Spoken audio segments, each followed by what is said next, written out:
Bila jadi anak sulung, semua orang harapkan kau yang kena buat. Betul tak? Jadi dalam video ni saya akan share macam mana kita nak mengurangkan beban kepada anak sulung ni. Jadi kalau siapa yang anak sulung ni, tengok sampai habis video ni. Dan jangan lupa untuk follow kalau kata belum follow lagi. Dan share video ni supaya ramai anak sulung dia pun mula ambil tahu nak uruskan satu pusaka ni daripada tak tahu kepada tahu. Jangan lupa untuk like video ni.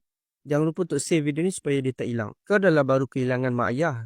Lepas tu semua orang harapkan kau seorang. Pernah tak lalui macam ni? Abang uruskan rumah. Abang bayar bil. Abang sign kat sini. Abang pergi kat sini. Abang kena buat itu. Abang kena buat ini. Semua benda kau kena buat. Yang lain-lain tu buat apa? Hanya arahkan je. Dah lah kau pun sendiri tak tahu pusaka besar tu macam mana. Pusaka kecil tu macam mana.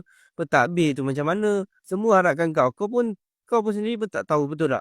Yelah, mana taknya sebab benda ni benda pertama kali lalui. Bukan seorang lalui hari-hari. Kalau macam saya ni sebab saya menguruskan. Jadi saya dah nampak flow tu macam mana. Mungkin pada saya proses tu tak susah pun.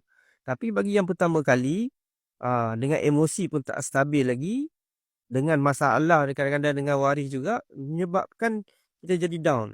Sebab benda ni kau boleh belajar je, tak ada masalah. Kalau kau yakin boleh buat, benda boleh buat. Kalau kau kata kau tak boleh buat, memang benda ni tak boleh buat.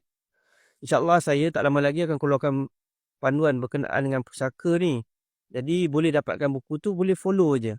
Dalam buku tu saya guide satu persatu untuk buat A sampai Z. Sebab benda tu pun kalau baca sekejap je. Dan saya tunjukkan satu persatu. Jadi boleh buat. Lepas baca tu boleh terus praktis. Bukan teori semata-mata. InsyaAllah boleh dapatkan buku tu nanti. Boleh DM saya.